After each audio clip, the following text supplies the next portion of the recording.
Hi, everyone, and welcome to another episode of Musical Notes. I'm one of your co hosts, Jonathan, and I'm joined by Nathan. Hello. Today, we will be exploring one of the most famous symphonies ever written, Beethoven's Fifth Symphony.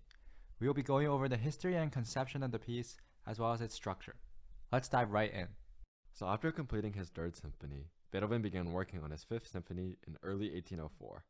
However, he was forced to pause his work after his patron, Count Oppersdorff, commissioned a new symphony. Beethoven quickly wrote his Fourth Symphony to fulfill the commission rather than finishing his Fifth. When Oppersdorff commissioned another symphony soon after, Beethoven decided to use his Fifth Symphony, which he finished at the end of 1807. The Fifth Symphony was premiered at the Theater an der Wien on December 22, 1808, in a 4-hour-long all Beethoven pieces concert. Unfortunately, this concert did not go along too well, not only due to the length of the concert, but also because the hall was literally freezing and the orchestra was under-rehearsed. Beethoven had to start over in the middle of one of the pieces because of a mistake. Despite the conditions under which the symphony premiered, it quickly gained acclaim, and of course now, it is perhaps the most famous symphony ever written. The structure of the symphony follows a standard symphony, a four-movement work, but the symphony itself is a journey from despair in the first movement to triumph in the fourth. The first movement is in sonata form. A quick simplified recap of what sonata form is a piece in sonata form has three sections: the exposition, development, and recapitulation, and each section does exactly what it sounds like it does. The exposition exposes the material, the development develops the material, and the recapitulation restates the material. Usually, the exposition has two different subjects or themes. Essentially, you can think of the sonata form as AB, modified A form, and within each A section, there are two sections. For the exposition of Beethoven's Fifth Symphony, the first subject is the famous four notes, commonly described as fate knocking at the door.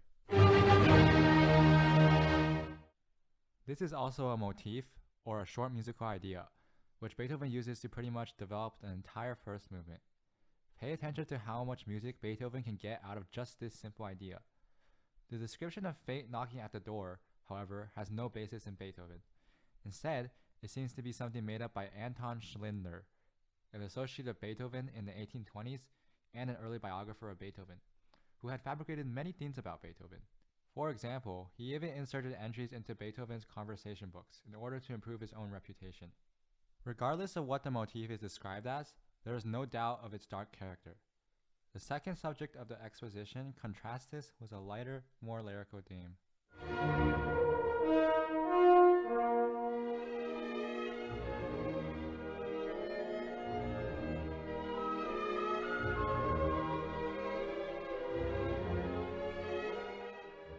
The development mainly develops the first subject, using a four-note motif as its basis, until it reaches these tense exchanges between the winds and strings that result in a forceful return to the recapitulation.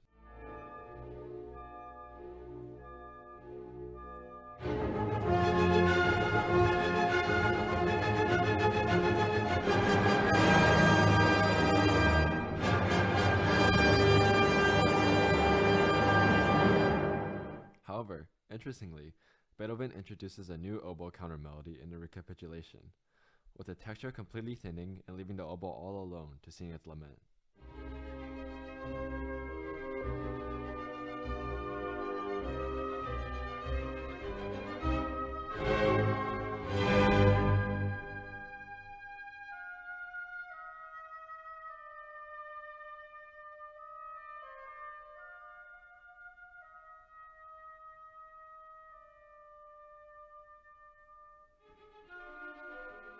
After this, the recapitulation continues like normal, restating the material of the exposition before we reach the coda.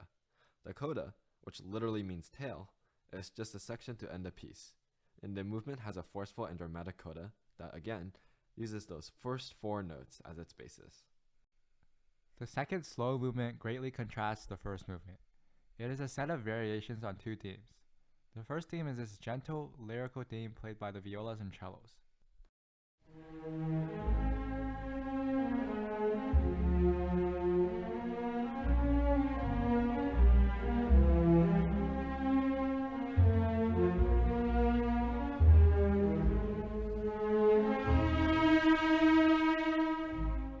This theme is followed by these extremely tender afterthoughts in the wind, seemingly reminiscing on something long lost.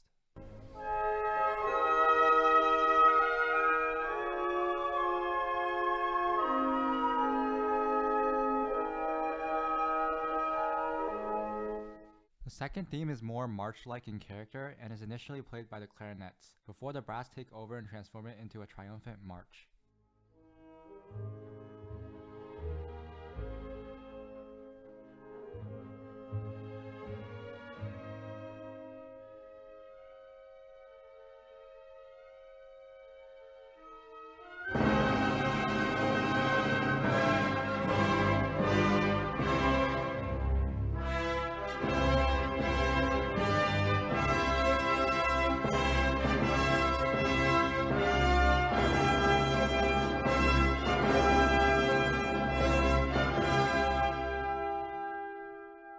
After the introduction of these themes, Beethoven starts making variations on both of these themes, such as transforming the first theme into minor.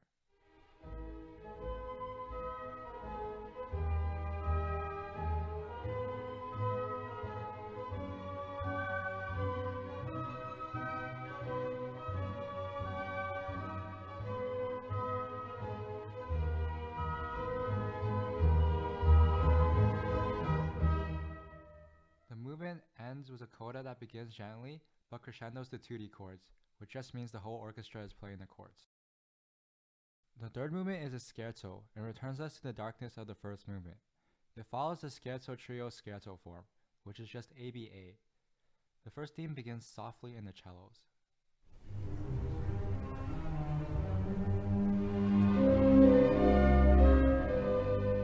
This leads to a theme played by the horns that sounds quite similar to the famous motif that began the symphony.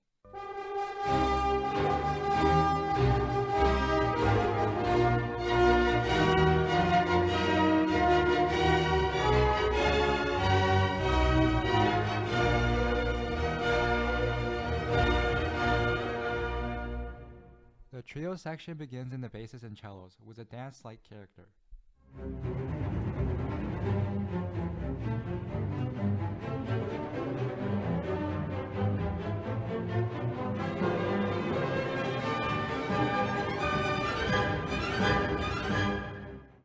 The theme is passed between the instruments and repeated a few times before we return to the scherzo section, except everything is much quieter.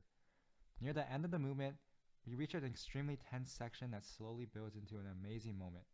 The darkness is completely dispelled as the third movement transitions without break into the triumphant fourth movement, which is again in sonata form. The first subject is this following joyous theme.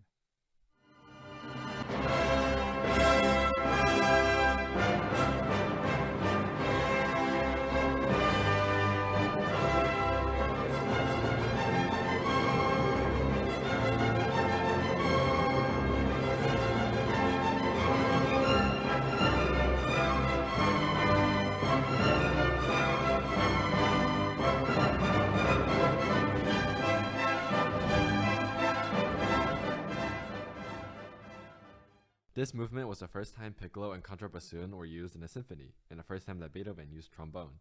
The second subject is another theme that is joyful in character.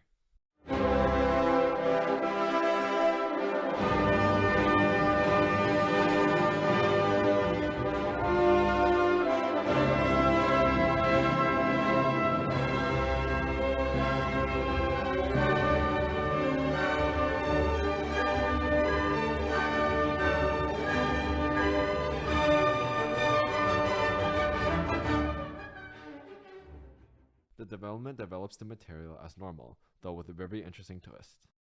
Near the end of the development, the music from the scherzo returns, one last moment of darkness before it blazes triumphantly back to the recapitulation.